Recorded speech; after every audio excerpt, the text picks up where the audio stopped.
Hello everyone, welcome to my YouTube channel English literature zone. आज की video में हम लोग प्रीकर्सर्स ऑफ रोमांटिक रिवाइवल पढ़ेंगे, जो कि टीएमबीयू यूनिवर्सिटी के लिए तो काफ़ी इंपॉर्टेंट है ही, पार्ट 1 के लिए और भी बहुत सारी यूनिवर्सिटीज़ के लिए इंपॉर्टेंट क्वेश्चन है। तो वीडियो शुरू करते हैं। वीडियो जो है काफ़ी ईजी लैंग्वेज में होगा और वीडियो के थ्रू अगर आपका हेल्प होता है, वीडियो आपके सिलेबस का है, तो प्लीज़ आप लोग वीडियो को लाइक कीजिएगा, चैनल को सब्सक्राइब कीजिएगा और कमेंट करके भी बताइएगा वीडियो को कैसा लगा। और वीडियो से रिलेटेड कोई डाउट है तो आप मुझे इंस्टाग्राम पे टेक्स्ट करके या फिर जीमेल पे टेक्स्ट करके बता सकते हो। आपको मेरा इंस्टाग्राम का लिंक इसी वीडियो का डिस्क्रिप्शन में और चैनल के अबाउट में मिल जाएगा, और जीमेल भी इसी वीडियो के डिस्क्रिप्शन में और फिर चैनल के अबाउट में मिल जाएगा। तो वीडियो शुरू करते हैं। हम बता रहे हैं कि इससे पहले मतलब हम करवा चुके हैं पार्ट 1 का 5-6 क्वेश्चन, पेपर 1 का करवा चुके हैं, पेपर 2 का भी 3-4 क्वेश्चन करवा चुके हैं। तो कौन कौन क्वेश्चन हो चुका है आप प्लेलिस्ट में चैनल के जाके देख सकते हो, अगर आप टीएमबीयू यूनिवर्सिटी से हो। तो जैसे कि हम करवा चुके हैं Elizabethan songs and sonnet, Victorian poetry करवा चुके हैं, और फिर ग्रीम्स लॉ के बारे में पढ़ा चुके हैं, स्केवेंडियन लोन वर्ड्स पढ़ा चुके हैं। ये फिफ्थ टॉपिक है टीएमबीयू के लिए, पेपर 1 के लिए। तो ये टॉपिक है precursors of romantic revival. Precursors यानी क्या होता है ना, अग्रदूत, मतलब जो शुरू किए रोमांटिक रिवाइवल को, मतलब रोमांटिसिज्म को शुरू करने वाले जो हुए, वैसे तो वो होते हैं अग्रदूत, अगवा माना जाता है उनको, ठीक है। जैसे जिनको हम लोग पॉइनियर भी बोलते हैं, ठीक है, पॉइनियर भी यूज़ किया जाता है इसके लिए वर्ड। तो आपको प्रीकर्सर्स ऑफ रोमांटिक रिवाइवल आ जाए या प्रीकर्सर्स ऑफ रोमांटिक पोइट्री आ जाए तो आप सेम आंसर लिख सकते हो। फिर आगे है, चलिए वीडियो शुरू करते हैं। With the publication of lyrical ballads, lyrical ballot का जब पब्लिश किया गया था 1798 में। अब सबसे इंपॉर्टेंट चीज़ आप ध्यान रखिएगा, लिरिकल बैलेट्स को कब पब्लिश किया गया, 1798 में। ये आपको पार्ट 3 तक काम आएगा, इंग्लिश ऑनर्स के स्टूडेंट हो तो पार्ट 3 तक काम आएगा। पार्ट 3 में क्वेश्चन किया जाता है ऑब्जेक्टिव में कि लिरिकल बैलेट्स को कब पब्लिश किया गया, ठीक है। 1798 में पब्लिश किया गया। और किसकी ये है, किसके द्वारा लिखा गया लिरिकल बैलेट्स विलियम वर्ड्सवर्थ के द्वारा लिखा गया। तो ये ध्यान रखिएगा, विलियम वर्ड्सवर्थ के द्वारा लिरिकल बैलेट्स लिखा गया 1798 में। और यहीं से रोमांटिक पीरियड की शुरुआत होती है, ठीक है। मेनली जो रोमांटिक पीरियड है उसका जो मतलब माना जाता है कब से शुरू हुआ, तो 1800 से लेके 1850 तक चला है रोमांटिक पीरियड, ठीक है। तो यहाँ से माना जाता है 1798 से शुरू हुआ। Romantic movement started in England में शुरू हुआ। फिर हालांकि द सिंप्लिसिटी ऑफ डिक्शन मतलब शब्दों के को जो साधारण यूज किया जाता था।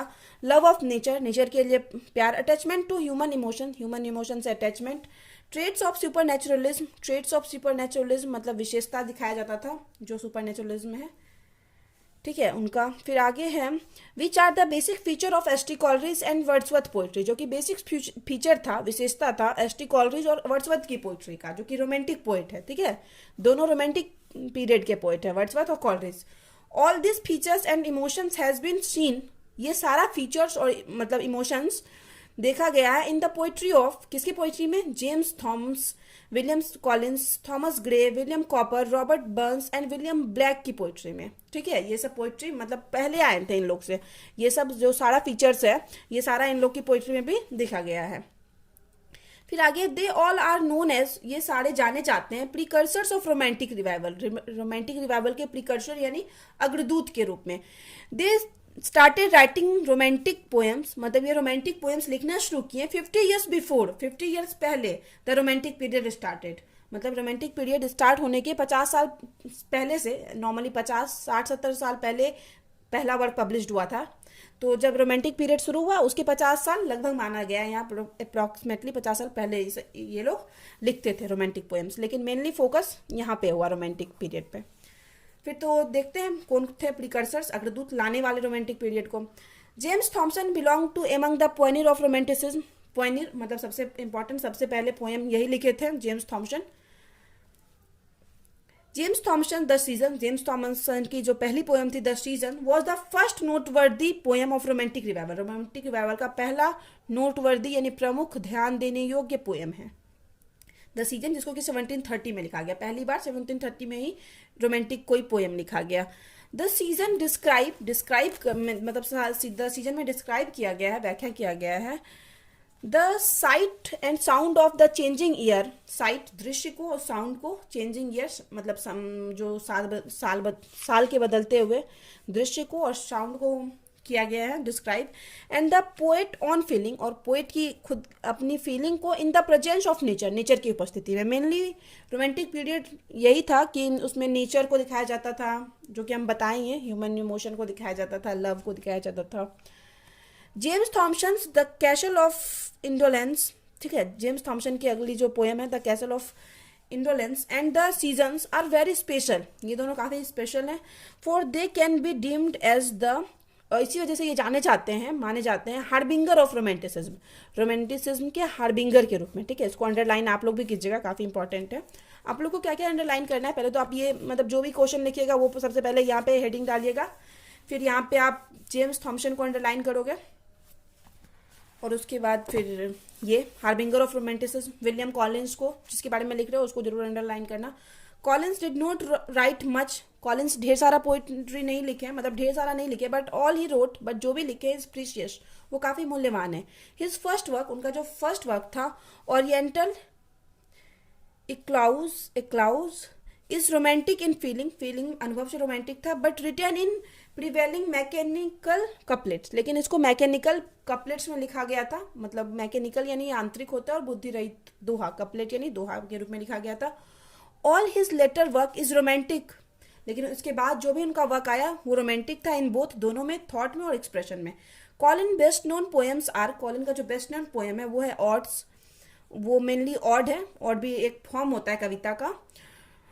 To simplicity, to fear, to passion और टू इवनिंग, ये काफ़ी फेमस था, 83। फिर आगे है Thomas Gray, Thomas Gray contribution of romantic poetry, romantic poetry में थॉमस ग्रे का contribution is also noteworthy, ये भी काफ़ी इंपॉर्टेंट है। His elegy written in country churchyard, जो उनका इलेजी है दुख वाला पोएम है, रिटन इन कंट्री चर्चयार्ड में लिखा गया था। The most perfect poem of this age, इस एज का मोस्ट परफेक्ट पोएम माना जाता है। हिज अनदर पोएम, उनका जो दूसरा अनदर पोएम है the bard is a very in every way, मतलब जो बार्ड है हम लोग का, द बार्ड इन लोग का पोएम है, इन एवरी वे मोर रोमांटिक, मतलब हर वे तरीके से ये काफ़ी ज़्यादा रोमांटिक है और ओरिजिनल है। In the poem grey expresses his sadness, grey अपने सैडनेस को एक्सप्रेस करते हैं। फॉर द अननोन, किसी अज्ञात के लिए। Dead and imagines their feelings, मतलब मृत है और उसकी भावनाओं को इमेजिन, मतलब उसकी फीलिंग को इमेजिन्स करते हैं। फिर आगे एम्बिशंस एंड एस्पिरेशंस, और महत्वाकांक्षाओं और कल्पनाओं को दिखाते हैं मेनली अपनी पोएम में। फिर आगे है विलियम कॉपर, विलियम कॉपर के बारे में पढ़ेंगे। William copper is yet another precursor of romantic revival, ये भी अग्रदूत हैं। हिज, उनका जो पोएम है the task was published in 1785, इसको 1785 में पब्लिश किया गया था। एंड मिट विथ इमीडिएट, और इसको काफ़ी ज़्यादा तुरंत, मतलब इमीडिएट, मिट with immediate and distinguish success, और इसको तुरंत बहुत ज़्यादा प्रसिद्धि मिली, ये जो पोएम है द टास्क को। It is the longest poem of William Cowper, William Cowper की one of the longest poem है, बड़ी पोएम है।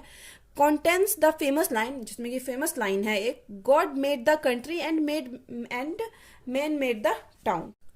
फिर आगे है Robert burn, in his poem burn sings of the delicate and tender, poem मतलब जो बर्न से अपनी कविताओं में गाते हैं, किसी नाजुकता को दिखाते हैं और टेंडर, कोमलता को दिखाते हैं, इमोशन के, ऑफ डेली लाइफ के।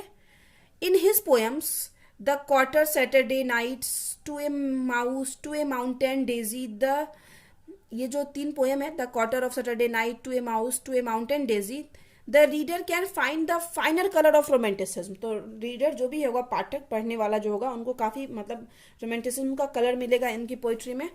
फिर आगे है romanticism, love, humour, pathos and the response of nature, ये सारा चीज़ उनकी पोइट्री में मिलेगा। किसकी पोइट्री में? रॉबर्ट बर्न्स की पोइट्री में। Burns poetry is the true representative of romantic spirit, romantic spirit की ट्रू रिप्रेजेंटेटिव है बर्न्स की पोइट्री। फिर आगे है William Blake, as the pioneer of romantic revival के अग्रदूत के रूप में William Blake is the most independent and most original, ये काफ़ी इंडिपेंडेंट ओरिजिनल थे।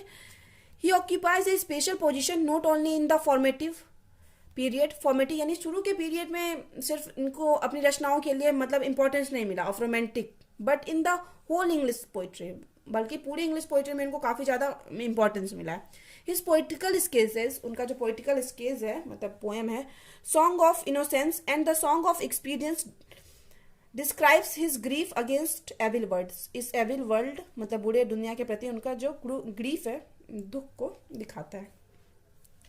फिर आगे beside this above mention poet, इन सब जो भी मेंशन पोइट हैं उन सब के अलावा there are also many minor poets, और भी ढेर सारे छोटे पोइट्स हैं who contributed as the precursors of romantic revival. They are George Crabbe, James Macpherson, Thomas Chatterton. फिर है थॉमस पर्सी, ये सब है माइनर पोइट है, मतलब ज़्यादा बड़े नहीं हैं. फिर है we must appreciate their literary works, और हम लोग को उनका मतलब जो भी we must appreciate above mentioned